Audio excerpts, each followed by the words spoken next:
হঠাৎ আছে রাহে আল্লাহ মারে 1,32,000 ভোল্টের খাম্বা তুড়ি হাতে ধরে ফরাম দিতে যায় না ভাগ্যক্রমে বাঁচি যায় সেলিম নামর 16 বছরের এক কিশোর।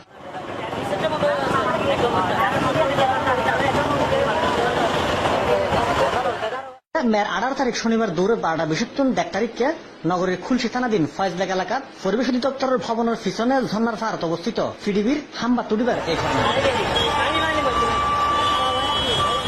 আসলে ঘটনা কি আর জানতে চাইলাম প্রত্যক্ষদর্শীদের কাছে। ঘটনাটা আমি এখানে বসে রয়েছি দেখতেছি আস্তে আস্তে উঠতেছে ফোনে কার সাথে কথা বলতে বলতে বলেছে যে আমিও মরবো তোদেরকেও মারি দিয়েছে যাবো।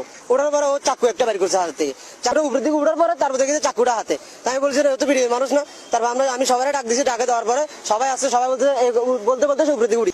যখন উনি উঠতেছে খাম্বার দিকে তখন আমি বলতেছি যে এই ভাই তুমি বকাবাদ না করি না মরি, তুমি আসো আমি মুরগার মাংস রান্না করতেছি কটা ভাত খাইয়ে যাও।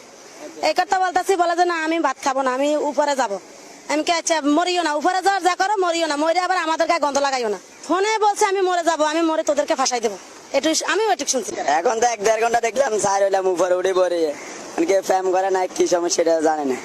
গলা দিকে ছুরি ধরছে আর আমরা অনেক হাতে পাই ধরছি, বাবারা তোর আল্লাহর দোয়াই তুই নামি যা, তোর মার কসম লাগে তুই নামি যা, বা তোর সম্পর্ক আছে কোথাও ওই মেয়ের আমরা জোগাড় করে দিব, যেভাবে হোক তুই নামি যা। ছেলেটা আরো ডিসেম্বর ওইদিকে একটা খাম্বা আছে ওইখানে উঠছে, উনি অনেক কষ্ট করে ওই ছেলেটাকে নামাই। খুলশি থানা পুলিশ ও আগ্রাবাদ ফায়ার সার্ভিসের টিম বোধ চেষ্টার পর হ্যান্ডমাইকত বুঝাই শুনাই এনে তারে নামাই আনতে সমর্থ হয় প্রশাসন।